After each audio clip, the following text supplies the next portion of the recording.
Hello students. Today in this lecture I will be discussing Emily Dickinson's poem I Cannot Live With You. The poem is in your syllabus G3 English paper. So the poem was first published in 1890. In the poem there is a speaker who is apparently a woman, and the woman is talking to her lover. So it seems once you read the poem that there is the lover to whom the speaker is expressing, the woman is expressing her mind. She has a thought and she is relating that thought to the lover. So this is a poem about a couple's hopeless love story. It may in fact relate to Dickinson's real life, because in real life also she did have a relationship with a man. Although it was never presented as more than a friendship, she did have a profound connection with someone. And after that person left, Emily Dickinson went on to live in almost complete isolation. In fact, she never got married in her life. This poem, I Cannot Live With You, is a poem about marriage. The speaker spends the lines declaring why she can't live with you, here you the person, and the various other related concerns that comes to her mind. Outside of her poems, some of Emily Dickinson's most famous words are, I am one of the lingering bad ones.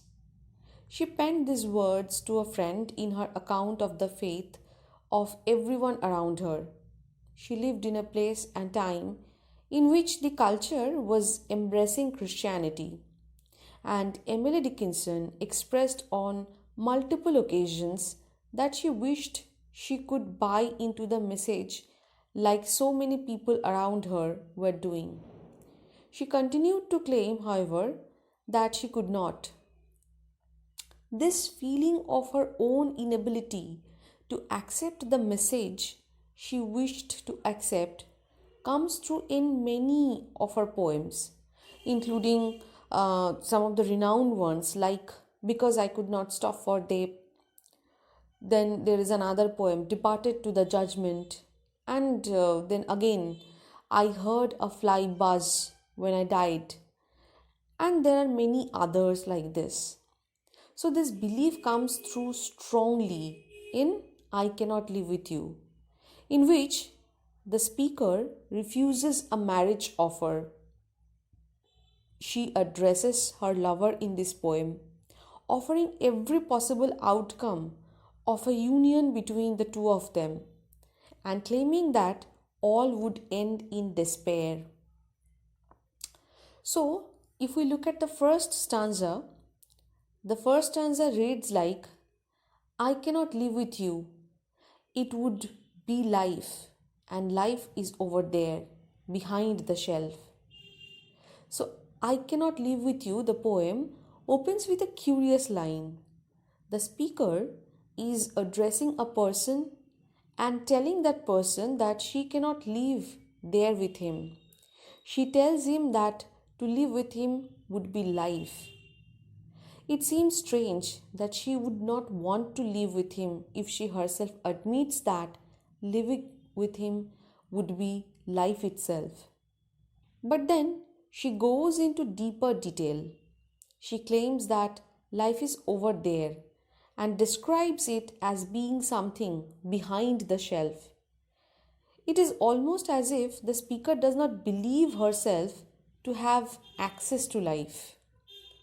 Then this leads us to stanza 2, where the stanza reads like, the sexton keeps the key to putting up our life, his porcelain like a cup.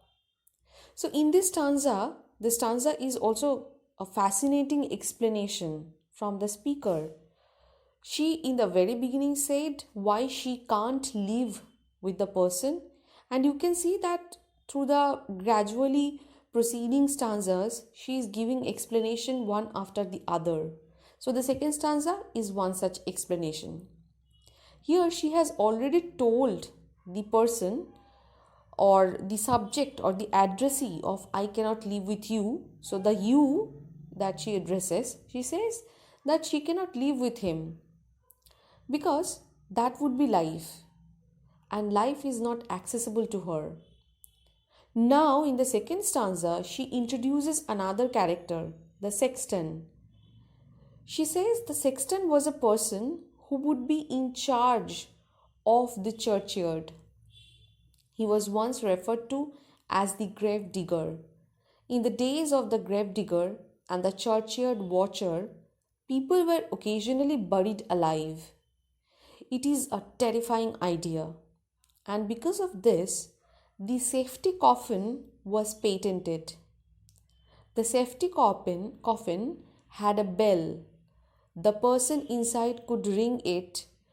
For some reason, he or she woke up to find themselves buried alive. The grave digger, if he heard a bell ringing, would dig up the grave. The use of the sexton to describe the one who has control of the speaker's life suggests that the speaker believes herself to be dead already, at least figuratively.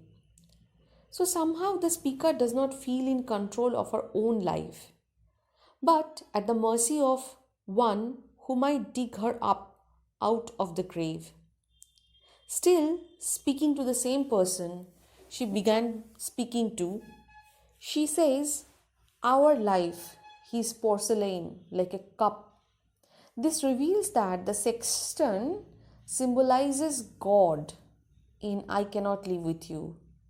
However, the speaker does not portray a loving God that allows people to leave, but one that seems to keep people in their graves or on a shelf like a porcelain figure or a decorative cup which gives him pleasure, a pleasure to look at, a pleasure to own, to call his own.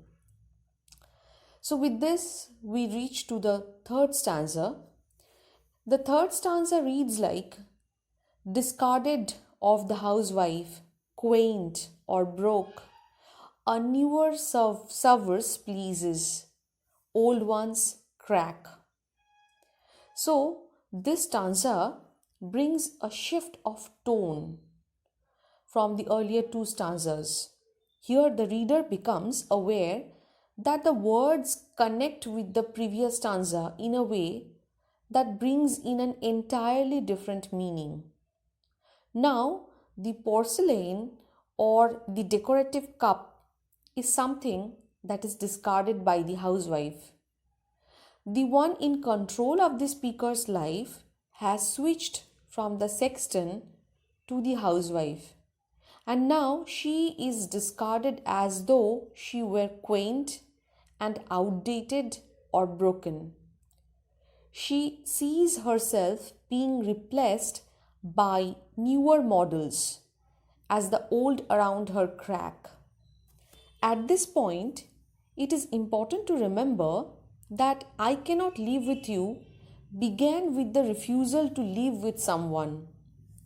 That someone, perhaps a lover, would offer the speaker life, but the speaker does not believe that life is accessible to her. She believes rather that it is meant to be something distant. She is not sure exactly why she believes this, other than the firm belief that someone or something outside of her is controlling her life. She compares these forces to a sexton and then to a housewife. At this point, in I Cannot Live With You, she anticipates feeling broken and discarded. This is one of her reasons for claiming that she cannot live with the person to whom she speaks. The first reason is that it would bring her life which she believes she cannot obtain. The second reason is that she believes she would eventually be discarded and replaced with someone new.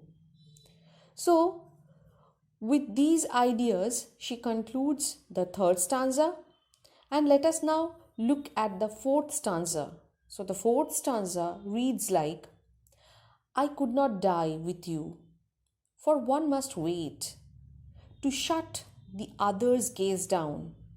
You could not. So, keeping in mind the fourth stanza, at this point in the fourth stanza, in I cannot live with you, the speaker's refusal to live with the person to whom she speaks is beginning to sound like the decline to a marriage proposal. If you know that, in a Christian marriage, both the bride and the groom are asked whether they agree to marry each other. And here the repeated refusal seems like, instead of accepting the marriage proposal, the woman is declining a marriage proposal. So now she is not only refusing to live with someone, but she is also refusing to die with someone. The things which are taken oath of during a marriage. So she is refusing both to live and die with the person that she is refusing. This implies also that person, that someone, has asked her to spend her life with him. This coincides with the historical context of the poem. So, in the early 1800s, during Dickinson's lifetime, the only reason for one person to be asked to live with another would be in the context of marriage. Certainly, two young people of the opposite sex living together would have been nearly unheard of and would have brought shame upon the respective families. Thus, in the context of the speaker's answers and the time period in which I cannot live with you was written, it is safe to assume that the speaker is in fact declining a marriage proposal. She claims that she cannot live with this person, and then she claims that she cannot die with him. She offers a few reasons for this refusal as well. She claims that one person must wait to die until after the other person has died. After all, someone had to be there to shut the eyes of their beloved dead. This reveals the speaker's rather morbid and cynical approach to the idea of love. Even though she obviously feels alive being around this person, she refuses to live with him for the fear that she would eventually be discarded. Then she goes on to explain that even if she were not discarded, love could only end in one other way. That is, one of them would have to watch the other person die. And it seems that the speaker would rather avoid love than, instead of taking the risk of losing it through death or departure. Now, with this serious note, she closes the fourth stanza, and by now we are almost beginning to understand the reasons, the deep thoughts that the speaker had behind the refusal of or the proposal of the person. So let us now look at the fifth stanza. So in the fifth stanza, she says, and could I stand by and see you freeze without my right of frost, death's privilege? And with the lines, you can very easily understand that here the speaker expresses her disdain at the thought of watching her lover die. She claims that she could not stand by and watch her lover freeze to death. If she were ever subjected to such tragedy, she should think she has a right to die herself. This is what she calls death's privilege. Yet she knows that life does not work that way. This is yet another reason she offers in defense of her choice to decline this marriage proposal. And then we are taken to stanza 6, where she says, "Nor could I rise with you, because your face would put out Jesus's, the new grace." At this point, "I cannot live with you," the poem, becomes even more shocking. So, after contemplating her own refusal to love and watch her lover die, she then explains that she could not rise with him because she has already mentioned death. The word rise here refers to resurrection, coming back to life after death. Something which popularly was done by Jesus Christ. So during Dickinson's time period, most of the people around her believed not only in the resurrection of Jesus Christ as the basis of the Christian faith, but they also believed in what is referred to as the final resurrection, in which all who believed in Jesus would rise from the dead.